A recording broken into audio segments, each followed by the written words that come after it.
नमस्कार स्टूडेंट। हम अभी हिंदी में 3rd चैप्टर पढ़ रहे हैं, क्या निराश हुआ जाए, जिसका एक पार्ट हमने अगले वीडियो में कर लिया है। आज हम दूसरा पार्ट करेंगे।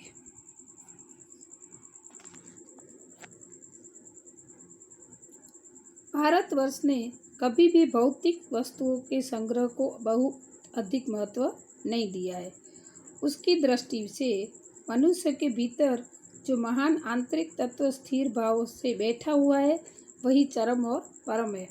मतलब भारतवर्ष मतलब हमारे भारत देश ने कभी भी भौतिक वस्तु किसको बोलते हैं कि जो हमारी सहूलियत के लिए हम अपनी इच्छाओं को दबाते नहीं है, बट जब हमें जो भी वस्तु खरीदने की इच्छा होती है वो हम खरीद लेते हैं। जैसे घर में फर्नीचर लेना और टीवी वो सब, ये हमारे जो ज़रूरत की चीज़ें हैं और हमें शौक़ की चीज़ें, तो उसको सब भौतिक वस्तुएं बोला जाता है। तो भारत में इसको बहुत महत्व नहीं दिया गया है।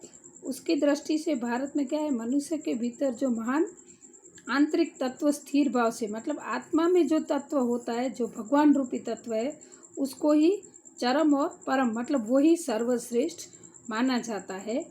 भौतिक सुख सुविधाओं को ज़्यादा माना नहीं जाता है। लोभ, मोह, काम, क्रोध आदि विकार मनुष्यों में स्वाभाविक रूप से विद्यमान रहते। विद्यमान रहना मतलब बसना, लोभ करना, मोह में किसी के पड़ जाना। जैसे हमें दादा दादी को अपने छोटे जो बच्चे होते हैं, पोते पोतिया, उसका मोह होता है। मम्मी को अपने बच्चों से मोह होता है। तो ये काम, क्रोध आदि ये सब विकार बोल है, तो वो मनुष्य में स्वाभाविक रूप से विद्यमान रहते हैं, मतलब बसे रहते हैं। पर उन्हें प्रधान शक्ति मान लेना और अपने मन तथा बुद्धि को उन्हीं के इशारे पर छोड़ देना बहुत निष्कृष्ट आचरण है। मतलब यहाँ काम, क्रोध, लोभ, मोह को छोड़ना चाहिए। हमें उन पर अपना मतलब हमारे पर उनका अधिकार नहीं होना चाहिए।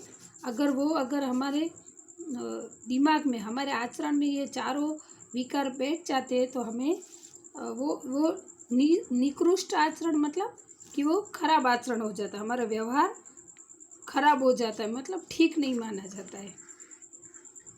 भारतवर्ष ने कभी भी उन्हें उचित नहीं माना। उन्हें सदा संयम के बंधन से बांध कर रखने का प्रयत्न किया है, परंतु भूख की उपेक्षा नहीं की जा सकती। बीमार के लिए दवा की उपेक्षा नहीं की जा सकती। गुमराह को ठीक रास्ते पर ले जाने के उपायों की उपेक्षा नहीं की जा सकती। मतलब अपेक्षा मतलब इच्छा करना, और उपेक्षा उसका ऑपोजिट है। मतलब इच्छा नहीं करना। तो यहाँ पर ये कहा गया है कि भारतवर्ष ने ये इन सब चीज़ों को बांध कर रखने को उचित नहीं माना, काम, क्रोध, लोभ, मोह। लेकिन फिर भी अगर भूख लगती है तो हम उसका त्याग नहीं कर सकते, मतलब उसकी इच्छा को नहीं त्यागते। भूख लगती है तो हमें खाना ही पड़ता है। या तो कोई बीमार व्यक्ति है तो उसके लिए हमें दवा लेनी ही पड़ती है, उसका हम इनकार नहीं कर सकते। गुमराह किसको बोलते हैं, जो रास्ता भटक जाता है। अगर उसको ठीक रास्ते पर लाना है तो उसके उपायों की, लेकिन उसका जो उपाय है उसमें शायद ये चारों ये विकार भी आ सकते, काम, क्रोध, लोभ, मोह, तो भी हम उसकी उपेक्षा नहीं की। मतलब उसके लिए हम कुछ भी, क्रोध भी कर सकते हैं, लोभ भी कर सकते हैं।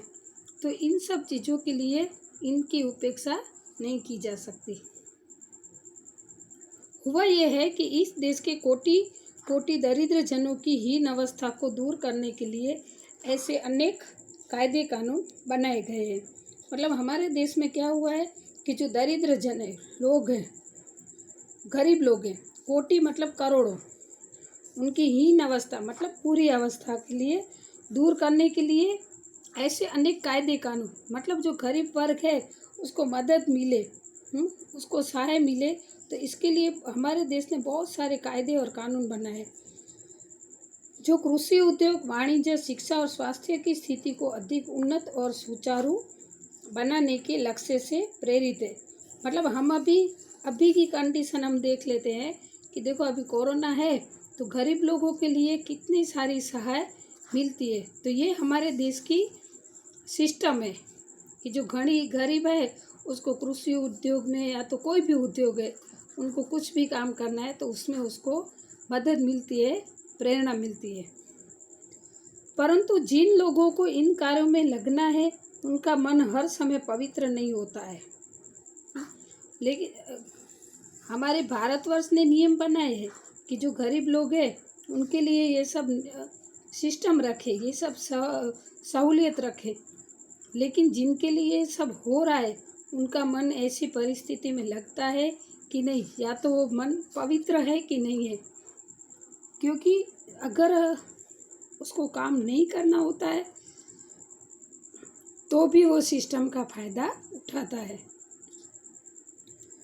प्रायः वे ही लक्ष्य को भूल जाते और अपनी सुख सुविधा की ओर ज़्यादा ध्यान देने लगते हैं। स्टूडेंट, अभी आपको पता है कि जो लोग ऐसे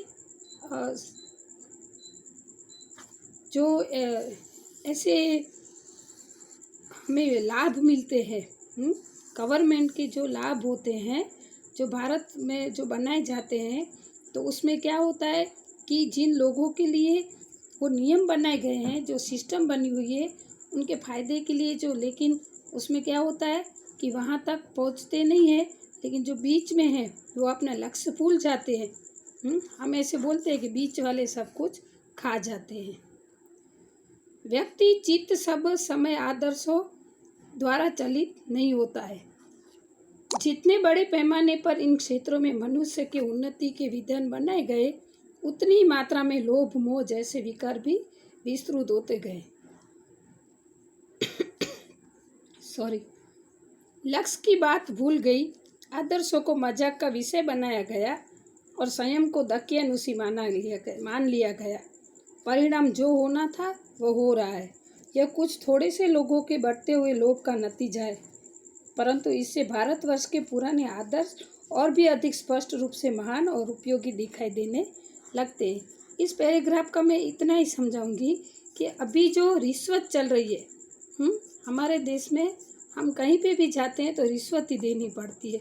तो ये सब हमारा जो सिस्टम है, हमारे नियम है, हमारे कायदे हैं, उनको दकियानुसी मतलब ऐसे पूरा नहीं माने गए हैं, लेकिन अपने स्वार्थ के लिए लोग सब कुछ भूल गए हैं।